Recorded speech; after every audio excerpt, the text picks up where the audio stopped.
This one they would do it, but basically with this electropods, because they would actually pick up those small levels of frequencies, similar to like a lie detector. When they put you to a lie detector test, it checks the electrical pulses. Okay, so then they'll do this audit, but they'll film you during the audit. Yeah. So they film every audit. Ooh, and then they use that against you. That's how they get you. Are we gonna get murdered? Which one? For talking about this? No, because we're not in Scientology, so it doesn't matter. Yeah, and we're not bashing it. This is purely educational purposes only. Yeah, we're not releasing any secrets, are we? We're not South Park.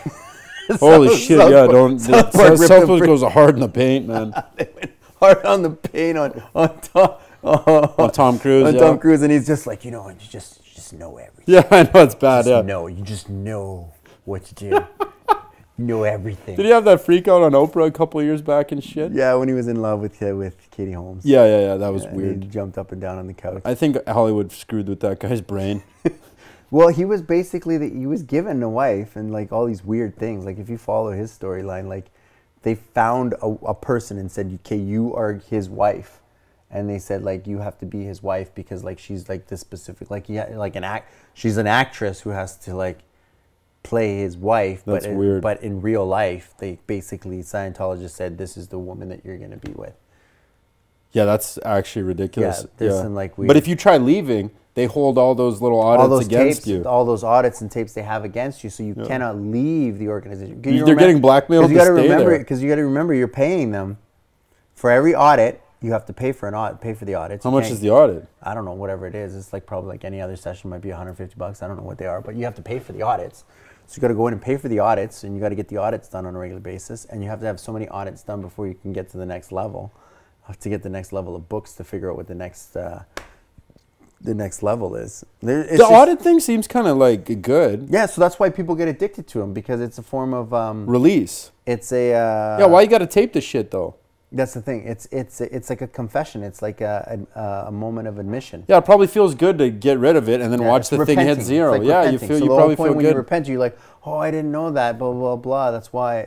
So you feel good and you don't think about anything of it until you want to leave. Until you want to leave, and then they go like, you don't want to leave. You remember that time you were talking about, how you had these weird thoughts about, sleeping with your buddy's girlfriend, or your buddy's girlfriend, or like what you did to that dog. You remember what you did, that weird shit you did to that dog. You don't want us to release that, do you? Blah blah blah. Yeah. And then there's just like, oh man, I'm just like, now they're stuck. Yeah, you remember when you were 16 and you broke into that car and then you stole that and then you freaking... Yeah, and then they keep all the money within the organization and they can buy buildings. They put Who runs the business side of this?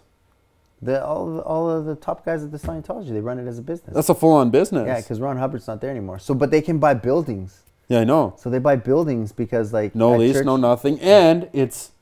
Zero taxes. That tax-free. That's that tax-free shit. That's the tax-free stuff because they keep the money in the organization, right? Yeah. So as long as the money stays in the organization, it's fine. But what happens is you put the money into the organization, you guys got a building, and then he's leasing out all this stuff in the building and making money off of that lease. But they're still making money off of it, right? But it's staying within the organization. And it's tax-free. It's tax-free. So these mother truckers are smart, making bank. Making a beating. Didn't these guys make that religion up, like the spaghetti monster, or spaghetti heads? There's an actual religion out there that's like spaghetti monster, I think. I've never heard of this one. There's just people who wear spaghetti strainers on their head. Spaghetti strainers on their head? Like Yeah. It's a giant troll, but it's like, it's making fun of things like this. Is it though? Is it making fun of it, or is it like a smart business move? Like it's a bit of both. It's a bit of both, and it's kind of poking fun at a bunch of different things. Like I think in Canada now, if you're wearing a turban, you don't have to wear a helmet on your motorcycle. I guess you can't wear a helmet if you got a turban on. Yeah, but there's a big thing with it. Basically what's happening is that you're basically saying that you can't ride a motorcycle because you're wearing a turban, which is like, what? Like, why would you?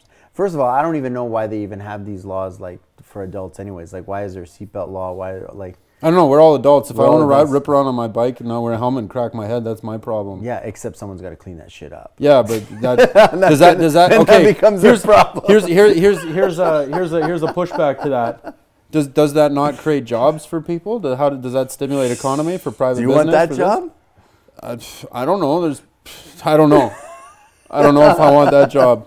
But I mean, there's okay. Let's think about this though. How many ambulances are going out? There's maintenance on ambulances. It's so funny. I saw this comedian, this little kid. He was like a 12-year-old kid. He was just like, yo, man. He was like, he was talking about the stuff that was fun that we used to do as when we were kids, because we can't do them anymore because they're illegal. Yeah, none of them. None of them. They couldn't ride in the back of a truck. Dude, I was doing that all the time back in the day, man. I was in the back of the pig. Whenever anyone, like my uncle, whenever anyone would show up at the spot, just get in the back of that bitch, man, and you're just riding down. If you were to see that today, there'd be like, I don't know how many phone calls of people. Oh my God. It'd be out of control. SWAT would show up and this guy would be in jail for life for like endangering his child or like children. Yeah, or like social services would show up. You also. go like India and stuff like that where they have kids like riding on motorcycles, like they're just on the motorcycle. They don't give two flying shits over there, man. Dude, in Asian shit, man, you'll see like 15 people. You were in Taiwan. Yeah, you'll see like 15 people on one bike. Like, it's nuts. You're like, how's this bike even still up? And they're like these little 50cc things that are like little mosquitoes. Like, I used to rip around in those things and just crank them. Like, ding, ding, ding, ding, ding, ding, ding, ding, ding, and they're probably like, oh, just another fucking white guy in here just ripping around in this thing. No laws. I was like, red light, fuck it. Like, it was so fun. It's so fun. It was the best. Yeah. And just like no lanes, no nothing. Everyone just drives. Yeah. It was brilliant. It was like, do what you want to do. Just go. Yeah. Yes. I didn't see one accident when I was there. Because you have to be more aware. The problem is there's so many laws and rules now that people go on autopilot because they just assume everyone else is following the rules. Yeah, they full on go autopilot. And this is crazy. This is why, there's the bad rap of Asians being bad drivers. They're not bad drivers. They're freaking amazing drivers. They just come over here and we have so much like rigid structure with shit. It's like, okay, what do you mean I can't just like go into the lane? I have to do this, I have to do that, I have to do this. Over there, it's insane. Like, you're constantly ducking, diving, dodging, weaving. Like, it's like getting to and from work is like, you could die. You could die here in North America, but there it's like, no one, like traffic circles there? Come on. It's like, it's an art form. I've seen some videos where the traffic circle and there's people crossing the street in the traffic circle and nobody blinks an eye. And dude, I was doing that. They don't care. They just drive right past you. Just walks past and the guy just walks across the circle and everyone just drives around. Everyone just goes around you. Yeah, like they know what to do. Yeah, like they're extremely like aware and talented and like, they know what's going on. But then they show up here and it's like, there's all these rules. All these weird, stupid rules. They don't understand what's going on. Yeah, they don't understand what's going on. It's like, what do you mean I can't just drive here, right? Yeah. Over there, it's like a free-for-all of all free-for-alls, which is like pretty fun, actually. I'm not going to lie. I thoroughly enjoyed driving around in Asia. Yeah? Yeah. I'll do it again. Yeah. I need to go down there. It's a wild... Actually, I liked Europe. I want to go check up Europe again. We got to hit it up, man. Thought exchange. Yeah. We're thinking about... we need to go hit the pyramids. Thought exchange travel, yeah. We definitely need to see the pyramids. I want to see Göbekli Tepe. You'll create it. I'll just show up. I'll create it? Yeah. Just go to Göbekli Tepe? Yeah, I don't know. Göbekli Tepe, yeah. Göbekli Tepe, it's where the Tower of Babel is buried. Buried? Buried.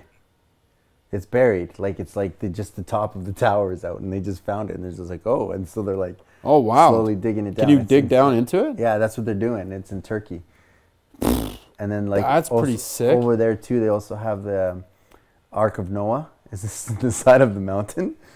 Noah's Ark. Noah's Ark, yeah. It's on the top of, what mountain was that? Not Mount Arafat, is it? I don't know. I forget the name of the top of that mountain. Yeah, but it's on top of a mountain. You look at it, and I'm like, yeah, that looks like... Yeah, there's boat ruins up there. Yeah. Yeah, it's pretty crazy. And then what other place you got to go check out, too? I want to go check out Babylon. Old Babylon. What are they, like the Babylonian ruins. Yeah. And the other one would be the pyramids. And then we got to go check out Jerusalem. I'm in on that trip. Right? Just like a full, like, hit that whole area up. Hit it up. Bring some cameras. It's the cameras. Interview some people. It's scary, though, man. We need someone that speaks Hebrew or, like, I got that. I got the connect. You got the connect? I got the connect, yeah. I think I got to learn Hebrew then. Dude, what do you think I wrote on our wall the other day? Yeah, you wrote some massive Hebrew on the wall. Yeah, I know. Like underneath had a Jewish girlfriend at one point. Underneath the Bandersnatch. Yeah, I know. Point. Yeah. Yeah, it was a little wild. I've been known to write a little Hebrew from every now and then. Self-taught. You're a little Yiddish. I'm a little Yiddish, yeah. When I grow my beard out, eh? You know, it was so funny. Someone called me Yiddish one time. I didn't even realize it. I was like, yeah, actually, I'm kind of dressed a little Yiddish. You do look it sometimes. So I had my full beard on, and man. and I was wearing my just my normal suit and whatever. But I had my scarf on, but my scarf was like that checkered scarf. Yeah. And then I had my my fedora on, and I was just like straight out Yiddish. I was just like, and someone called me out and goes, "What's up with you? You're looking a little Yiddish today." And I go, "What?" And I look and go, "Holy smokes, I am. I did not plan that." Who says that to somebody? That's hilarious. Holy shit, eh? Called me Yiddish.